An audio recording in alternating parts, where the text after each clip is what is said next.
Hi students, in my previous lecture on the Evidence Act, we were on the topic of shall presumes. We had started our journey from section 4. Section 4 dealt with two types of presumptions, presumptions of fact and presumptions of law. Presumptions of fact, may presumes. Presumptions of law, again two types, rebuttable presumptions of law, shall presumes. Irrebuttable presumptions of law, which we will do later, conclusive proofs. We had completed the entire journey of shall presumes. I'm sorry, I had overlooked one section. We went on straight to section 114A. Somehow I skipped section 113B. So let me first complete the shall presumes. There was one section which was overlooked. So we will quickly finish 113B, then we go back to the conclusive proofs. Now section 113B, basically as I told you, section 113A and 113B and 114A, ये तीनों जो sections हैं, they are based on presumptions. Presumptions regarding women.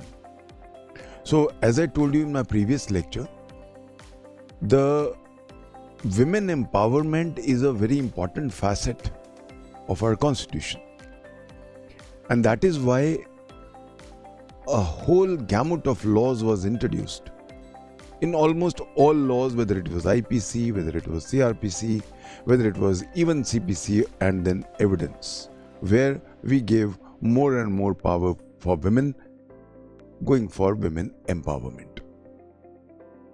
Now 113A we saw it was may presume.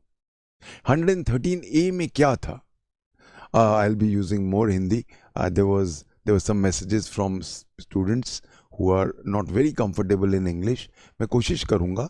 मेरे dictations तो खैर, it's very difficult for me to dictate in Hindi, but definitely dictations will be in English, but I will try to make you understand.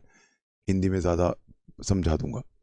Now you know, हमने क्या देखा था कि section 113A में मे presume था.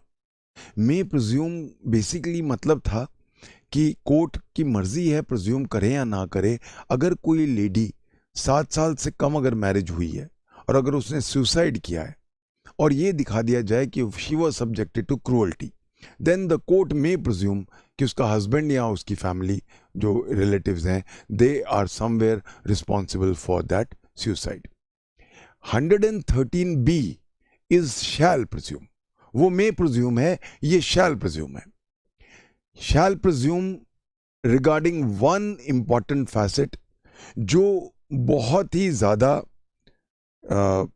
Basic need of the hour है, which is regarding dowry. So dowry is one thing which is definitely a scourge, एक evil India में है, और इसीलिए इसके लिए बहुत सारे लॉज हैं. डाउरी प्रोहिबिशन एक्ट है, वो जब मैं आईपीसी में आऊँगा तो हम डिटेल बात करेंगे जब हम सेक्शन 304B में जाएंगे. सो सेक्शन 304B का इज द सब्सटैंटिव लॉ, जिसके अंदर अगर कोई डाउरी डेथ होती है तो उसका पनिशमेंट दिया गया.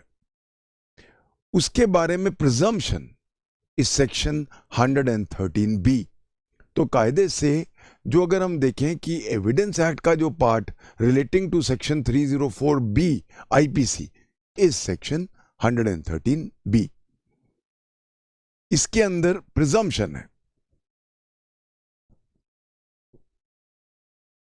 प्रिजम्पशन है कि अगर डाउरी के मामले में क्रूअल्टी हुई है और लड़की 7 साल की उसकी शादी नहीं हुई है, and soon before a death, soon before is a very important phrase in 304B, वो हम वहां बात करेंगे आईपीसी में. And soon before a death she was subjected to cruelty, तो फिर कोर्ट शैल प्रिज्यूम कि हस्बैंड या उसके रिलेटिव ने का हाथ है उसकी डाउरी डेथ में. Let's go through section 113B. इस कंटेक्स्ट में हम इसको पढ़ते हैं. तो जब भी डाउरी का क्वेश्चन आए, 304B का क्वेश्चन आए, तो please inter correlated with section 113B Indian Evidence Act. So let's go to section 113B. When the question is whether a person has committed dowry death of a woman, तो इसमें एक ही question है कि इस accused ने एक woman की dowry death की है. What is dowry death? Please come to the explanation. For the purposes of this section, dowry death shall have the same meaning as in section 304B IPC. तो dowry death सच deaths और dowry deaths section 304B के अंदर definition है, तो वही definition apply करेगी यहां. See as a general rule, एक लॉ की डेफिनेशन हम ऑटोमेटिकली दूसरे लॉ में अप्लाई नहीं कर सकते. ये खास ख्याल रखना है. We cannot apply the definition of one act over another act except general clauses act. General clauses act 1897 की डेफिनेशंस हम हर जगह यूज कर सकते हैं. हाउएवर जहां हमें स्पेसिफिकली किसी लॉ की डेफिनेशन को यूज करना है तो हमें स्पेशल मेंशन करना पड़ता है उस लॉ में. सिमिलरली जो एक्सप्लेनेशन दिया गया है ये इसलिए दिया गया है ताकि डाउरी डेथ हमने जो वर्ड यूज किया है उसका कॉनोटेशन क्या है. उसका कॉनोटेशन वही है जो 304B IPC में दिया हुआ है. So let's continue please. When the question is whether a person has committed the dowry death of a woman and it is shown word बड़ा important word है. मैं बार बार इस पे आपको बोलता हूं, खास ख्याल रखना है. shown, proved. तो shown जब भी वर्ड आएगा तो prima facie सरसरी तौर पे हमें दिखाना है. तो हमें प्रूव नहीं करना है. जहां शोन वर्ड लिखा होता है इसका मतलब है बहुत कम स्टैंडर्ड ऑफ प्रूफ है. तो ये खास के ये पकड़नी है, ये बारीकियां पकड़नी है लॉ की, क्योंकि कल को आप जज हो और जब आप जज बन जाओगे तो अब आप कहोगे पहले प्रूव करो जी. तो फिर वकील साहब कहेंगे नहीं सर हमें प्रूव नहीं करने की जरूरत, यहां तो शोन ही काफी होता है. तो फिर you cut a sorry figure. एक जज होते हुए भी ये चीज हमें नहीं पता है. I don't want my students to have this problem. So we see this again, and it is shown that soon before her death हम 304B में पढ़ेंगे, बहुत सारा connotation है इसका. Soon before her death, such woman had been subjected by such person to cruelty or harassment. ये दोनों word जो हैं cruelty और हैरासमेंट, ये दोनों वर्ड्स उठाए हैं हमने सेक्शन 498A IPC से. IPC के 498A which defines cruelty, basically उसके दो पार्ट्स हैं, क्लॉज ए और क्लॉज बी. एक वर्ड यूज करता है ये क्रूअल्टी और दूसरा वर्ड यूज करता है हैरासमेंट. तो दोनों को कवर किया गया यहां पे.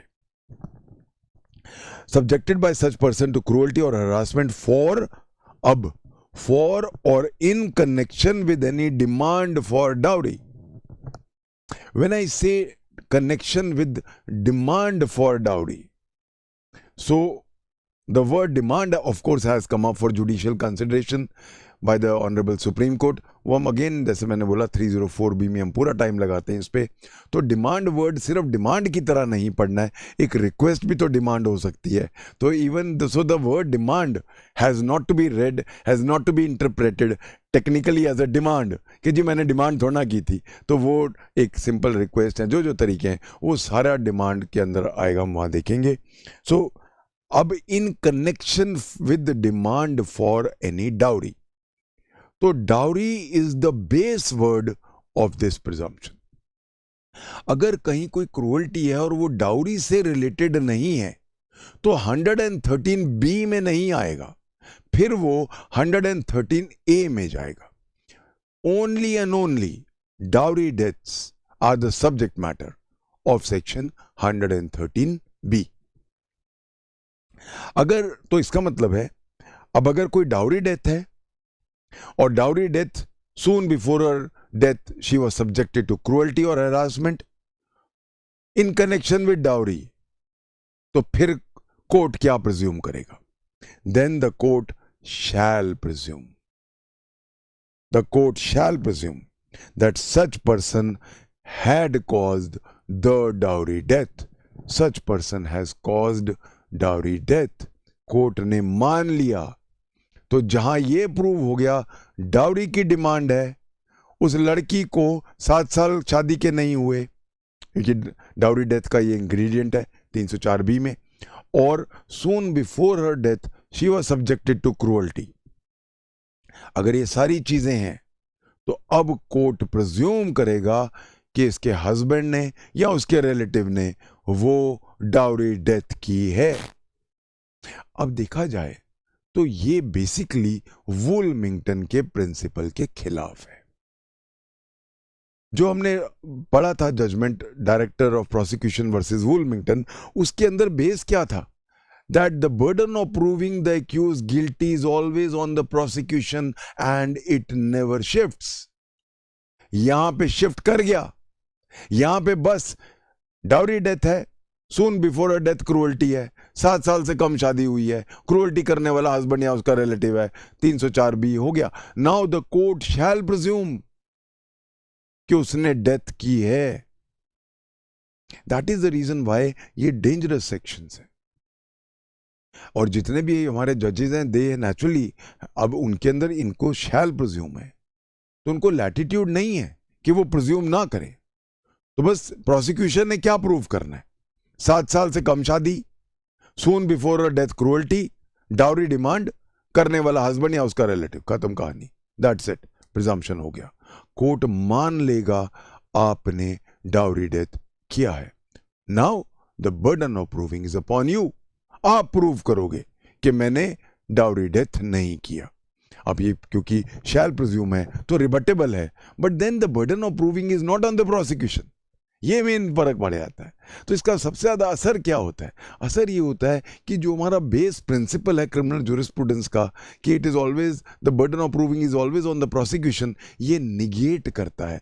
यही क्वेश्चन आपके प्रीलिम्स का आता है। This is how it comes. You know, you may get a question on mains also. इस पे मेंस का क्वेश्चन कैसे बन के आएगा?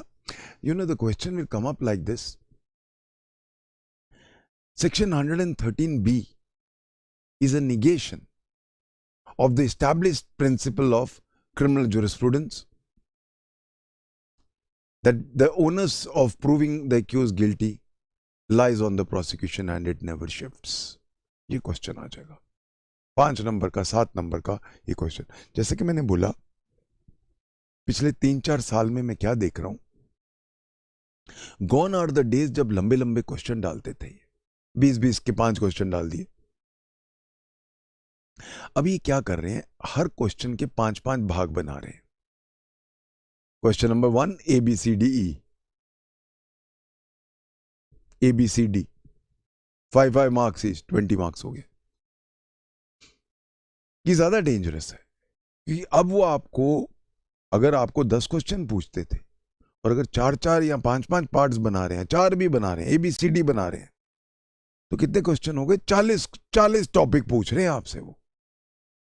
तो बहुत स्मार्ट इनको ये चीज समझ आ गई है। तो अब ये चीज मैं देख रहा हूं कि पूरा फैल गया। So be prepared for such questions. अब ऐसी चीजें ना तो जो हमारी गाइड्स हैं, जो, and please don't touch guides, मुझे आई एम श्योर गाइड्स वाले मुझे they would wish me dead, but you know guides restrict your knowledge, और गाइड्स में डेप्थ नहीं होते हैं। I would sincerely advise my students not to touch guides. Guides is not for AKAL students. 2 ही चीजें करनी है।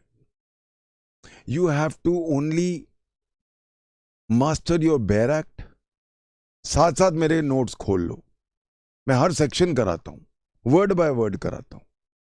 इधर बेयर एक्ट कर लो, इधर मेरे नोट्स खोल लो, दोनों इकट्ठे पढ़ते जाओ, मास्टरी करते जाओ। जो मैं आपको क्वेश्चन बोल रहा हूं वो लिखते जाओ, जो मैं कह रहा हूं प्रीलिम्स का वो प्रीलिम्स के रजिस्टर में, जो मैं मेंस के बता रहा हूं वो मेंस का लिखते जाओ, और जो मैं कह रहा हूं ये इंटरव्यू में आया हुआ है वो इंटरव्यू में लिखते जाओ। तो कायदे से आपके 4 रजिस्टर हैं, एक जो आपके मेरे क्लास नोट्स हैं, और 3 जो आप बना रहे हो प्रीलिम्स का, मेंस का और इंटरव्यू का। हम जब एक एक चीज कर रहे हैं, जब हम संजीवनी बूटी का पहाड़ी लेके जा रहे हैं, तो कुछ आ ही नहीं सकता बाहर से। तो कोई रीजन ही नहीं है कि आप फेल हो जाओ। मुझे एक रीजन बता दो। इसीलिए please remember, we have to work very hard, क्योंकि एक एक वर्ड कराता हूं। और मेरे हर सब्जेक्ट में, सीपीसी में, मुझे पिछले बार एक मेरा स्टूडेंट बता रहा था कि सर मेरे 20 रजिस्टर्स भर गए हैं। तो नॉट अ बिग थिंग, एक एक ऑर्डर, एक एक रूल करेंगे तो होना ही है। पर वो आपकी इतनी बड़ी वेल्थ है कि वो वेल्थ आपके साथ थ्रू आउट चलेगी। और जब भी आपको कुछ समझ नहीं आ रहा है, सेक्शन वाइज हमने किया हुआ है, वो खोला, पढ़ा, समझ गए। पर मैं तो ये एडवाइस करूंगा कि जब रोज के रोज आप पढ़ रहे हो, तो रोज के रोज मास्टर करते जाओ। कि एक बार आंख बंद करके भी आपको मैं पूछूंगा 113 ए में क्या है, 113 बी में क्या है, आप टट सब बता दोगे। एक बार ये कंसेप्ट क्लैरिटी हो गई, तो आप अपने वर्ड्स में अपने आप लिखना शुरू कर दोगे वहां पे। Okay, so now we have a shall presume. Let's just discuss a little bit more about this. पहला पॉइंट ये है कि now the question which came up, is this a retrospective section. ये मामला आया था इलाहाबाद हाई कोर्ट में, Bhura Singh versus state of Uttar Pradesh. Bhura Singh versus Uttar Pradesh, 1992, Allahabad. It was held that normally procedural laws are retrospective in nature, and 113B being procedural, it can be applied retrospectively. So Allahabad high court ने तो इसको retrospective operation दिया हुआ है। Now एक चीज और है, एक बहुत इंपॉर्टेंट एस्पेक्ट है। ये बहुत ध्यान से सुनिएगा, क्योंकि ये एक डिस्कशंस में आ जाता है। When we are in the interview board ऐसी चीजें आती हैं। लेट्स टेक एन एक्सेप्शन, एक एग्जांपल लेते हैं। एक लड़की मर गई, जल के मर गई। उसके पेरेंट्स ने इल्जाम लगाया कि लड़की को जलाया गया, और सेक्शन 30 और डाउरी डेथ है, तो सेक्शन 302 रेड विथ 304 बी हो गया। ट्रायल चला, मर्डर प्रूव नहीं हुआ। मर्डर प्रूव नहीं हुआ, एंड में प्रूव हो गया कि लड़की ने सुसाइड किया था, मर्डर नहीं है उसका। अब क्वेश्चन ये उठा कि अगर मर्डर डिस्प्रूव हो गया, 302 डिस्प्रूव हो गया, अब एक चार्ज अभी भी बचा हुआ है, 304 बी, डाउरी डेथ। उसको प्रूव करने के लिए क्या, अब जब हम 304 बी को ट्राई कर रहे हैं, तो क्या हम 113 बी का प्रिजम्पशन ले सकते हैं, notwithstanding the fact कि 3022 section 302 IPC has been disproved? क्या हम तब भी प्रिजम्पशन ले सकते हैं? The answer is yes. 304 B का 302 से कोई लेना देना नहीं है, वो दो अलग चीजें हैं। तो इवन अगर किसी का 302 में he has already got acquitted and 304B is proved. Now, notwithstanding the fact कि 302 में वो बरी हो गया, वो एक्विट हो गया, फिर भी कोर्ट 304B में 113B का प्रिजम्पशन ले सकती है।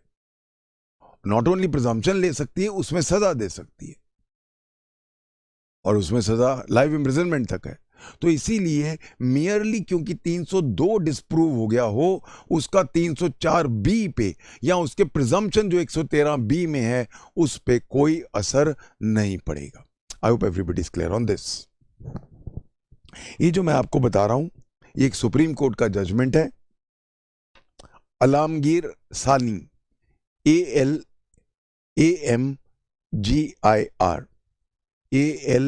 ALAMGIR, आलमगीर सानी, SANI, आलमगीर सानी versus state of Assam, 2003 supreme court. Merely because the accused was acquitted under section 302 IPC, the presumption under section 113B as to the dowry death did not stand automatically rebutted. तो please remember 302 में, please लिख लो, जल्दी बोल गया हूं, कुछ लोग लिख नहीं पाए. As to dowry death did not stand automatically rebutted. तो एक चीज, ये बहुत इंपॉर्टेंट जजमेंट क्या आया इस आलमगीर सानी में. सुप्रीम कोर्ट ने कहा कि मियरली क्योंकि 302 का चार्ज डिस्प्रूव हो गया है, क्योंकि 302 में वो एक्विट हो गया, इसका मतलब ये नहीं है कि 304 बी के अंदर जो हमने 113 बी का प्रिजम्पशन लिया है वो ऑटोमेटिकली रिबट हो गया. नहीं, 304 B is a distinct offence from section 302. I hope I am clear on this very very important point. एक और थोड़ा इंटरेस्टिंग सा ही मामला है. एक हस्बैंड ने सुसाइड कमिट कर ली. रीजन था उसकी वाइफ की क्रूअल्टी. आजकल तो काफी कॉमन है ये चीज. Now the question came up before Madhya Pradesh high court कि जहां एक हस्बैंड क्रूअल्टी की वजह से सुसाइड कर लेता है, can this be now applied? So that it was said that 113A(b) do not apply to males.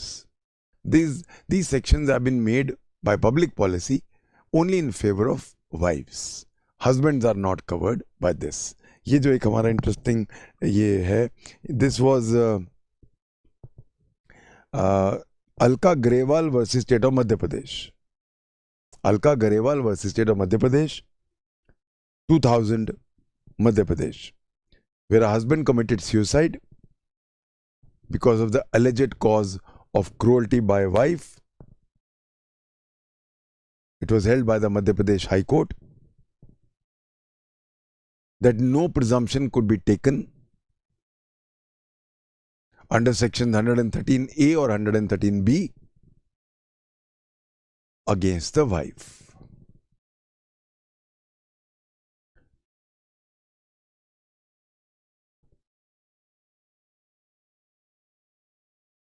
इसका जो ऑब्जेक्ट है वो दिया गया था state of Punjab versus Iqbal Singh.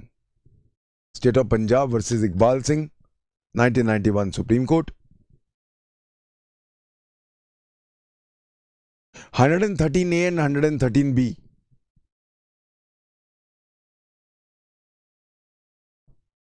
have been framed to curb dowry death menace and also abatement of deaths of married women. I hope now everybody is clear about section 113B. We now finish what we call shall presumes. अब खत्म है. अब हम आते हैं last part of presumptions. The last part of presumptions deal with irrebuttable presumptions of law. Presumptions of law are of two types. Rebuttable, which are shall presumes, and irrebuttable, which are called conclusive proofs in section 4. Section 4 तीन तरह के presumptions की बात करता है. मे presumes, शैल presumes और conclusive proofs. Shall presume or conclusive proof. Both of these are presumptions of law. Shall presumes are rebuttable presumptions of law. Conclusive proofs are irrebuttable presumptions of law. Conclusive proof क्या होता है? एक fact जब prove हो गया तो वो दूसरे फैक्ट का कंक्लूसिव प्रूफ बन जाता है. तो एक फैक्ट जब प्रूव हो गया तो वो अब दूसरे फैक्ट का कंक्लूसिव प्रूफ मतलब अब उसको रिबट नहीं किया जा सकता। इसके ऊपर हमारे पास 3 सेक्शंस हैं। The 3 sections dealing with conclusive proofs. Section 112, the most important section. Section 113 and Section 41. ये 3 सेक्शन है conclusive proof के हमारे पास। conclusive proof क्या होता है? जैसा कि मैंने बोला, एक फैक्ट अगर प्रूव हो गया तो वो दूसरे फैक्ट का कंक्लूसिव प्रूफ है। दूसरे फैक्ट को आप रिबट नहीं कर सकते। कोर्ट मान लेगा कि वो फैक्ट एग्जिस्ट करता है।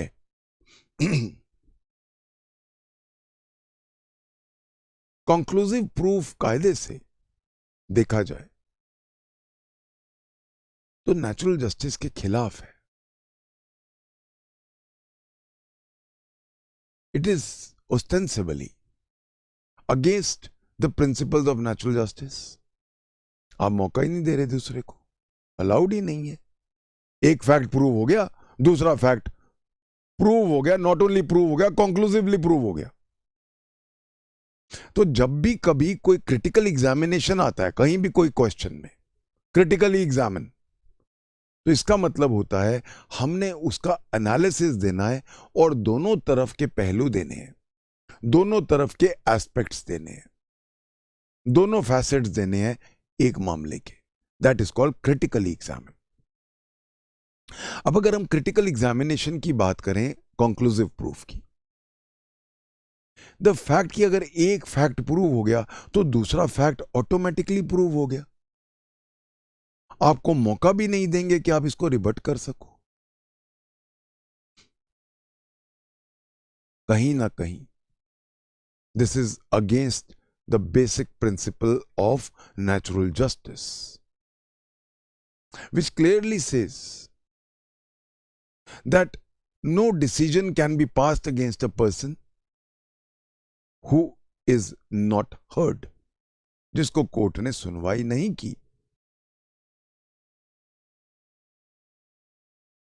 But then why are we allowing it? अगर ये जस्टिस के खिलाफ आपको लग रहा है और नेचुरल जस्टिस के खिलाफ है, तो फिर अलाउ क्यों कर रहे हैं? क्योंकि पब्लिक पॉलिसी उस नेचुरल जस्टिस से ज्यादा ऊपर है। So conclusive proofs, the object of conclusive proofs is basically to ensure a larger justice than a personal natural justice. It's a justice which ensures equality, convenience, and a general justice which I will call for the society per se. Society का justice personal justice के ऊपर होता है। The interests of the society are always bigger than personal interests. Conclusive proof उस चीज का एक उदाहरण है।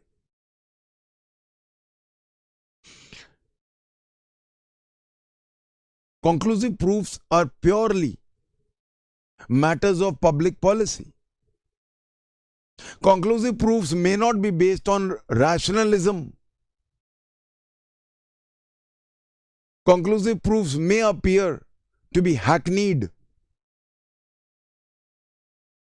Conclusive proofs may appear अन्याय है ये, पर वो छोटा अन्याय बड़े अन्याय को बचाने के लिए बना है।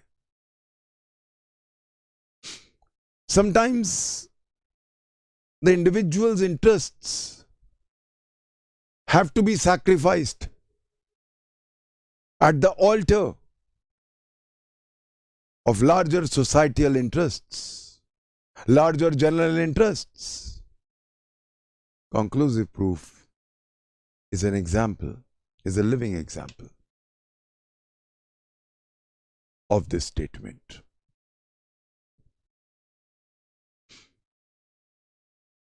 इसमें हम सबसे पहले लेंगे जिसका सबसे पहला मोस्ट इंपॉर्टेंट टॉपिक है,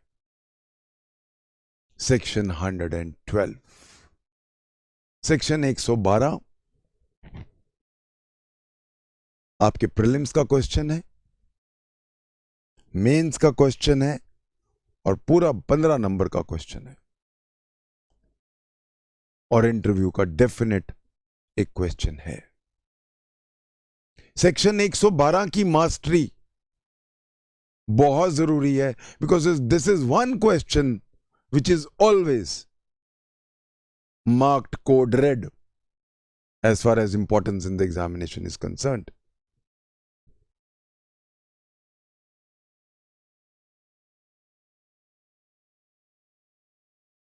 Section 112 deals with legitimacy of a child.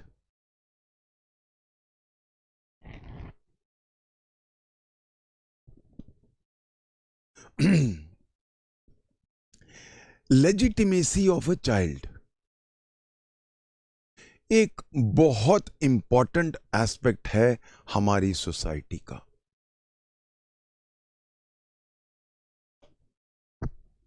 Legitimacy of a child की अगर मैं बात करूं, ये एक हाईली इंपॉर्टेंट मैटर होता है, क्योंकि इलेजिटिमेसी एक स्लर है हमारी सोसाइटी पे। हमारी सोसाइटी पे ये एक स्लर है। हमारी सोसाइटी कहीं ना कहीं इलेजिटिमेसी को बहुत बुरी नजर से देखती है। एक इलेजिटिमेट बच्चा जो होता है उसको एक बास्टर्ड तक कहा गया है। एक इलेजिटिमेट बच्चा जो होता है उसके बेचारे के प्रॉपर्टी राइट्स नहीं है। In one of the judgments by the honourable Supreme Court, Revappa Siddhappa versus Mallikarjun, Supreme Court ने यहां तक कहा रिश्ते नाजायज होते हैं, बच्चे नाजायज नहीं होते हैं। हाउएवर, हमारे जितने पर्सनल लॉज हैं, आप मुस्लिम लॉ में चले जाओ, you go to Muslim law, go to Shias,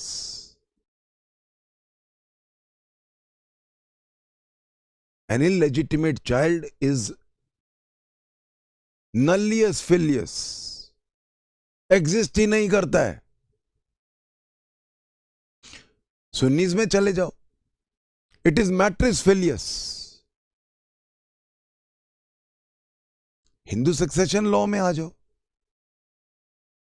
matrix Phileas, मां का बच्चा है बस। सक्सेशन में पूरे अंकुश हैं उसके ऊपर। जो नलियस फिलियस है, जो एग्जिस्ट ही नहीं करता, उसको कोई राइट्स नहीं मिलने वाले। एक सोसाइटी का स्लर, वो देखो नाजायज बच्चा जा रहा है, प्रॉपर्टी काटा, कुछ नहीं। मैरिज कराने जाओ कल बच्चे की, अच्छा इलेजिटिमेट है ये। Just imagine the plight of that small child. That small child lives an existence which is of the worst kind. उस बेचारे बच्चे की क्या गलती है? मां बाप की गलती है। भुगतता बच्चा है सारी उम्र, चाहे आप उसको कोई भी पर्सनल लॉ में ले जाओ।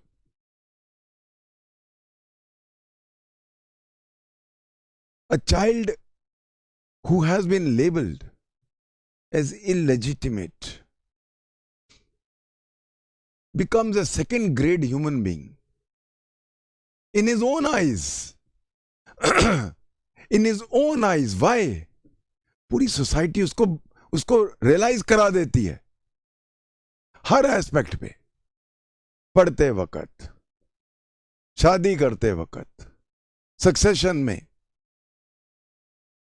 that you are an inferior human being because of the faults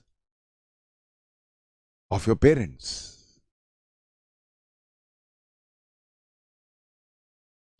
law का क्या काम है?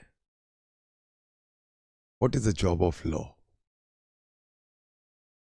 Justice, equity, good conscience. How can we allow an illegitimate child to suffer? We want to, and the Honorable Supreme Court has been going out of the way in various judgments to give more and more powers to illegitimate children. Section 16 में आ जाओ Hindu marriage act के. An illegitimate child shall inherit the property of both his parents. Personal laws में चले जाओ, कुछ नहीं मिलता. इंटरस्टेट सक्सेशन में आ जाओ, तब भी नहीं मिल रहा. इवन अगर मैं हिंदू मैरिज एक्ट की जो मैं अभी बात कर रहा हूं, अगर सेक्शन 16 की मैं बात करूं कि चलो उसको हम पावर दे रहे हैं, but he can only take his parents property, not the coparcenary property.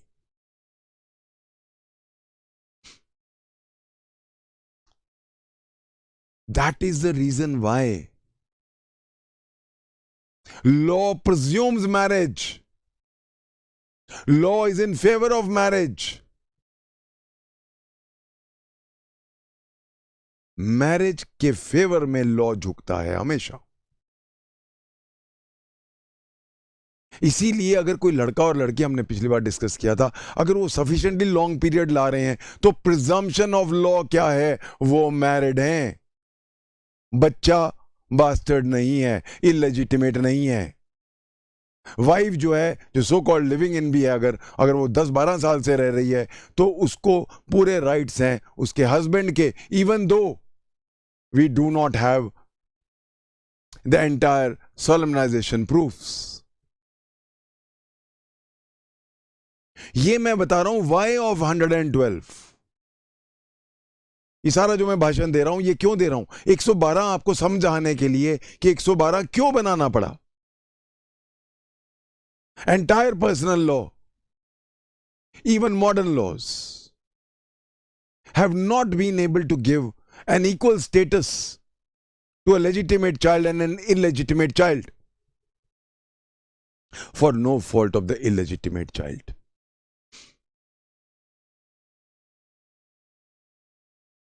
We had to give a very, very, very solid presumption. A presumption of law, an irrebuttable presumption of law, a conclusive proof. इसीलिए 112 बनाया गया है. इसीलिए 112 एक conclusive proof है. किस चीज का? दो चीजों का. Two things. So section 112 का ऑब्जेक्ट क्या है? To make a law in favor of legitimacy. To make a law protecting the rights of a child. Hence, first presumption of irrebuttable presumption of law. A child born during the existence of a valid marriage is legitimate. Point number 1. अगर एक valid marriage exist कर रही है और उस दौरान कोई बच्चा पैदा होता है, while the marriage is persisting, while the marriage is existing, the child is a legitimate child. आप कहोगे सर ये तो बड़ा अन्याय है. सपोज वाइफ का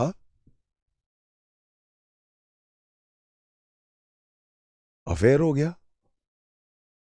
जैसे जैसे सोसाइटी आजकल बढ़ रही है, ये चीजें बहुत कॉमन हो रही हैं. आजकल वर्किंग विमेन है, वाइफ्स हैं, मैरिड हैं, अफेयर हो गया.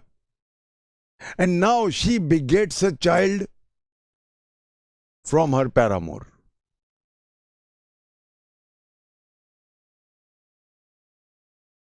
Still, it's a conclusive proof that her husband is the father of that child. मुझे पता है बहुत सारे लोग रिएक्ट कर रहे हैं, क्या बोल रहे हैं सर. I know.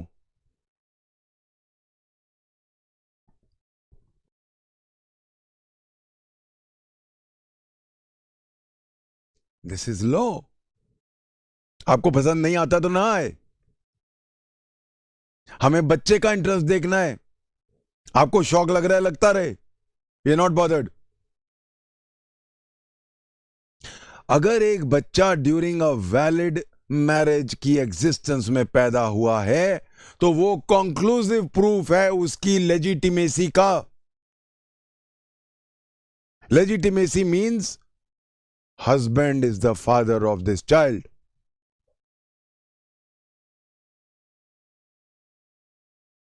हां, एक लैटिट्यूड दे रहा है यही लो. वो लैटिट्यूड क्या है? प्रोवाइडेड जब वो बच्चे का कंसेप्शन हुआ तो हस्बैंड का एक्सेस था वाइफ के पास. हम एक्सेस वर्ड को बहुत डिटेल में पढ़ेंगे, पहले कंसेप्ट समझ लें. हस्बैंड का access basically has been interpreted by the Privy Council, by the Honorable Supreme Court in many cases as an opportunity. Please word ये ध्यान से सुनो. Opportunity of having sexual intercourse with the wife.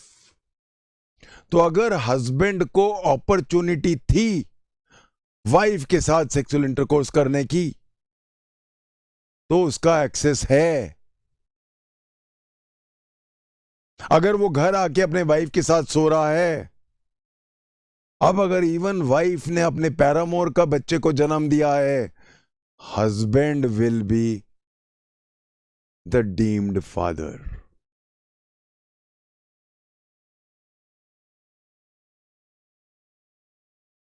No doubt, it hits our reason. It hits so many senses of our propriety.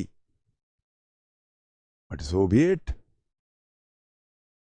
इसीलिए बच्चे की legitimacy conclusive proof होती है अगर वो एक वैलिड मैरिज में पैदा हो जाए. प्रोवाइडेड कि जब बच्चा कंसीव हुआ तब हस्बैंड का एक्सेस था. हस्बैंड का था और पैरामोर का भी था. Doesn't matter. I am not bothered. I am not ready to accept the paramour. मैं सुनना ही नहीं चाहता हूं कि उसका कोई अफेयर था. होगा. हस्बैंड का एक्सेस था sir, but so was the access of his paramour. Husband जब चला जाता था ऑफिस में, या वाइफ जब ऑफिस जाती थी, उसका पैरामोर के साथ अफेयर था, वो छुट्टी लेके चले जाते थे. Doesn't matter. आई नो सब रिवोल्ट कर रहे हैं, क्या बोल रहे हैं, क्या हो क्या रहा है. But this is how this law has been made. This is how this law has been made. और आगे जाके मैं आपको बताऊंगा कि आप रोविंग मेडिकल इंक्वायरीज भी नहीं कर सकते. चेक कराओ, डीएनए चेक कराओ, आएंगे हम उस पे. सो पहला पॉइंट सबको आई होप समझ आ गया हो. even if the wife was carrying the child of her paramour and the husband had access to her, it was a validly existing marriage, conclusive proof of the legitimacy of the child. First point. अब देखा जाए ना तो logic है, कहीं logic नहीं है. ये क्या है?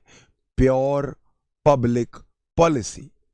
वो बेचारा हस्बैंड तो, वो फादर या हस्बैंड जो भी है, वो हस्बैंड तो बेचारा मुफ्त का बाप बन गया. वो बेचारा हस्बैंड तो ही has to father somebody else's child. Individual interest is being sacrificed at the altar of societal interest. It is a wonderful example of this. We don't, मैं बताऊंगा आगे जाके, हम ऑब्जेक्ट्स पढ़ेंगे सुप्रीम कोर्ट की लैंग्वेज में. We don't want to bastardize children. We don't want to unnecessarily make roving inquiries into whether my child is legitimate or not. नहीं तो क्या होता? अगर ये ना होता प्रिजम्पशन, तो हर हस्बैंड क्या कहता? इसकी नाक मेरे से नहीं मिलती, पड़ोसी से मिलती है, कुछ गड़बड़ है. मैं तो गंजा हूं, ये इसके बच्चे के बाल इतने कैसे हो गए, कोई गड़बड़ है. मैं तो गोरा हूं, ये बच्चा काला कैसे हो गया, कुछ तो गड़बड़ है. Look at the end. कहां खत्म होता? लड़ाइयां होती, कोर्ट्स भर जाते, मैरिजेस टूट जाती, पैंडिमोनियम हो जाता. Sociological pandemonium, I'll use the word. There would be a sociological pandemonium in the field of marriage. There would be a social disorder. Can't be tolerated. We will have to sacrifice personal interests. We have no option. It's too large a societal interest. बहुत बड़ा interest है ये. आटे के अंदर घुन भी पिसेगा तो पिसेगा. We have no option.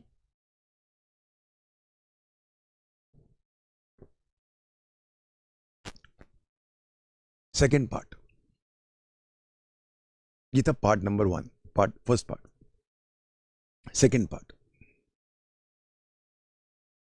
Suppose the wife and husband are divorced or husband is dead, which means that there is a dissolution of marriage. Dissolution marriage की कब होती है? स्पाउस मर जाए या डाइवोर्स हो जाए. अब अगर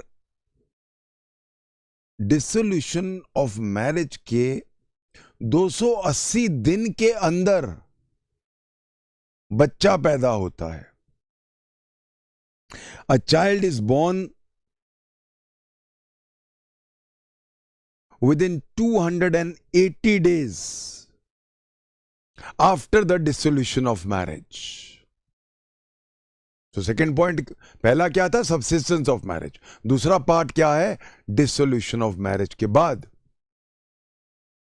जब मैं आपको मुस्लिम लॉ पढ़ाऊंगा, डिसोल्यूशन ऑफ मैरिज के बाद बड़े वाहियात से वहां पे हैं 2 साल तक.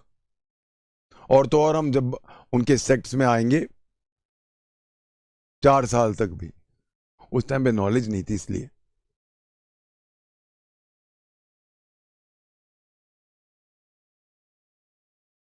So a child born within 280 days after the dissolution of marriage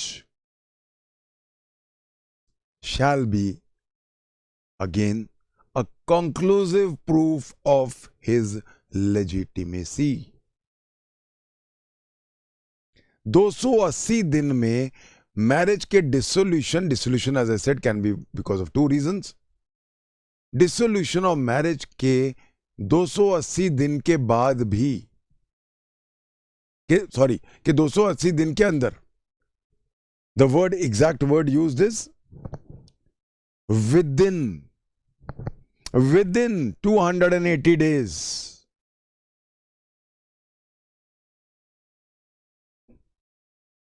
एक और पंगा आ गया यहां पे, अगर 281 दिन हो गए तो कंक्लूसिव प्रूफ नहीं है. अब सब कह रहे हो कितना वाहियात लो है, मैं भी यही कह रहा था, अब भी कहता हूं. मैंने एक स्टडी की, जब मैंने देखा ना 280 दिन, तो मैंने स्टडी करना शुरू कर दिया कि क्या 280 दिन के बाद बच्चे पैदा होते हैं. तो आई फाउंड बहुत जगह, ऑन एक जो हमारा जो सारे जो ऑनरेबल कोर्ट्स हैं, वो एक बहुत एक ऑथेंटिक मेडिकल बुक है जिस पे रिलाई करते हैं मेडिकल मामलों के लिए. वो है मोदीज मेडिकल जूरिस्प्रूडेंस. ये ऑनरेबल सुप्रीम कोर्ट भी करते हैं, ऑनरेबल हाई कोर्ट्स भी करते हैं, ऑल ऑफ देम. जब भी कोई कंफ्यूजन हो जाए मेडिकल मामलों के बारे में, तो ये एक हमारी स्टैंडर्ड बुक है. कोई भी चीज़ जो मर गया, बॉडी मर गई, जैसे मर गया तो बॉडी के से 8-9 घंटे हो गए, तो 8-9 घंटे के बाद बॉडी में क्या क्या चेंजेस आते हैं, कहाँ से देखें, मोदीज मेडिकल जूरिस्प्रूडेंस. ये एक बहुत अच्छी किताब है. मैंने तो अपनी पर्सनल कॉपी भी खरीदी हुई थी क्योंकि ये चेक करना था. तो मैंने उसके अंदर देखा, और उसके अंदर मेरे पास जो अब पता नहीं, मेरे पास जो एडिशन है वो 22nd एडिशन है. 22nd एडिशन के पेज नंबर 540 पे लिखा हुआ है कि child can be born many times after 280 days. बहुत चांसेस हैं कि एक बच्चा 280 दिन के बाद पैदा हो जाए. मेरे पास मोदीज मेडिकल जूरिस्प्रूडेंस का 22nd एडिशन के पेज नंबर 540 पे चीज लिखी हुई है. इसका मतलब है 280 दिन में किसी भी हालत में पैदा करवा लेना. नहीं हो रहा तो सिजेरियन करवा लो, नहीं तो कंक्लूसिवनेस प्रूफ की खत्म हो जाएगी. वाहियात लगती हैं चीजें, बट क्या करें, कुछ ना कुछ तो रखना ही था हमने. I am not blaming the legislature. See, legislature भी क्या मापदंड रखे. 280 दिन नॉर्मली एक बहुत ही प्रॉपर टाइम है. अब कुछ फ्रीक्स होते हैं, फ्रीक भी नहीं कहूंगा, लड़कियां ज्यादा जेस्टेशन पीरियड होता है पैदा होने में, लड़कियां ज्यादा टाइम लेती हैं, लड़के जल्दी पैदा हो जाते हैं, हमेशा जल्दी में होते हैं. तो नाउ क्वेश्चन ही उठता है कि अगर वो 281वें दिन पैदा हो रहे हैं, विद इन वर्ड है, कंक्लूसिव प्रूफ नहीं है. तो ये थोड़ी सी प्रॉब्लमेटिक है. बट देन, जैसे कि मैंने शुरू में बोला, आटे के साथ घुन भी पीसा जाता है, तो this has to be there. So हमने दो चीजें अभी पढ़ी. If a child is born within the existence of a valid marriage, is a conclusive proof of his legitimacy. B, if a child is born within, I am stressing the word within, if a child is born within 280 days of a dissolution of a marriage, it is a conclusive proof of his legitimacy.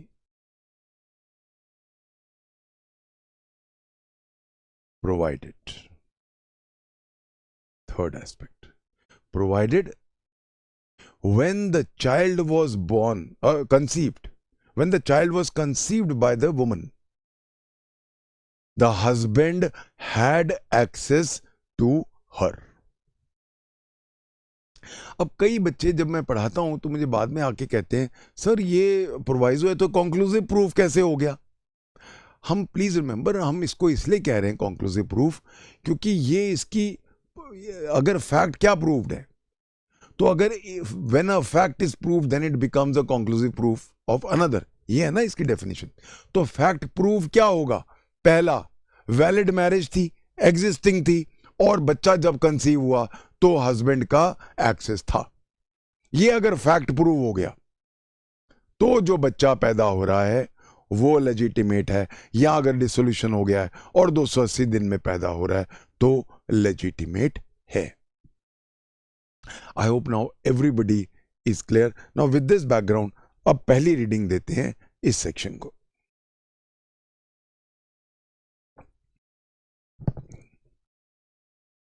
The fact that any person was born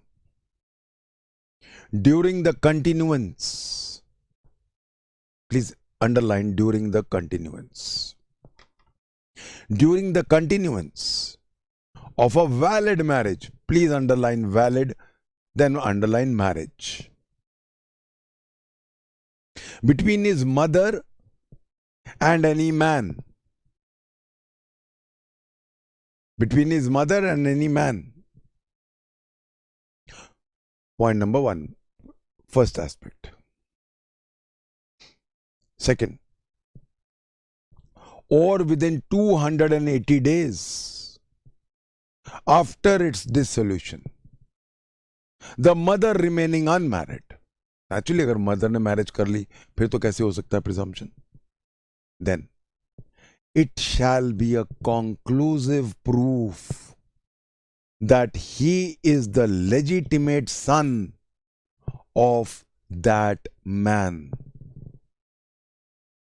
इसका मतलब हो गया prelims का question, section 112 किसके view point से लिखा गया है?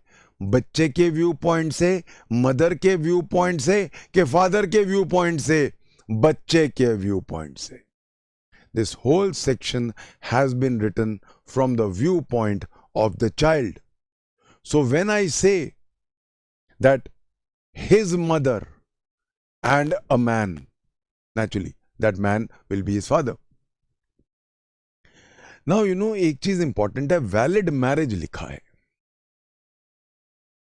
Before I come back to this word, एक बार हम खत्म कर लें इसको. Shall be conclusive proof that he is a legitimate son of that man, unless it can be shown, unless it can be shown, proved नहीं लिखा है, mere preponderance of probability दिखाना है बस. Unless it can be shown that the parties to the marriage had no access to each other. No access to each other, please highlight कर लो.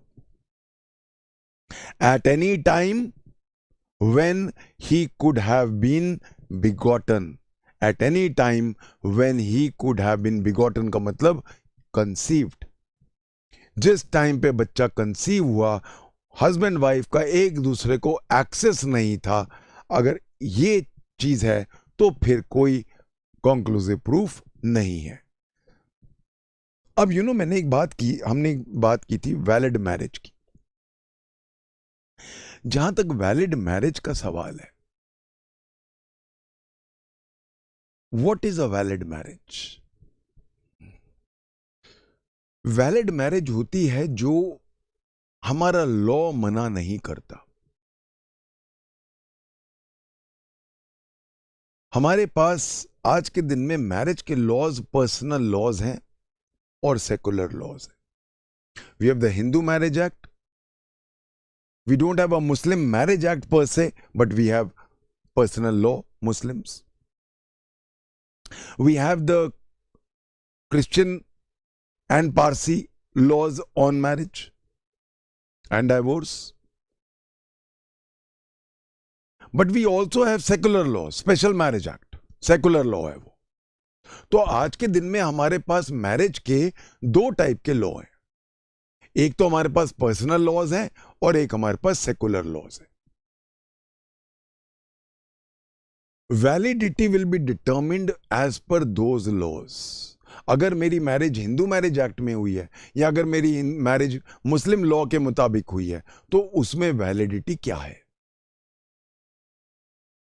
और अगर मेरी स्पेशल मैरिज एक्ट में हुई है तो इसके कंडीशंस क्या हैं वैलिडिटी के, वो डिटरमिन करेंगे. तो ये तो हो गया वैलिड. अब एक क्वेश्चन और उठता है. सपोज मैरिज वर्ड है, मैरिज का प्रूफ क्या होता है? The only proof of marriage is the solemnisation of marriage. A marriage must be solemnised.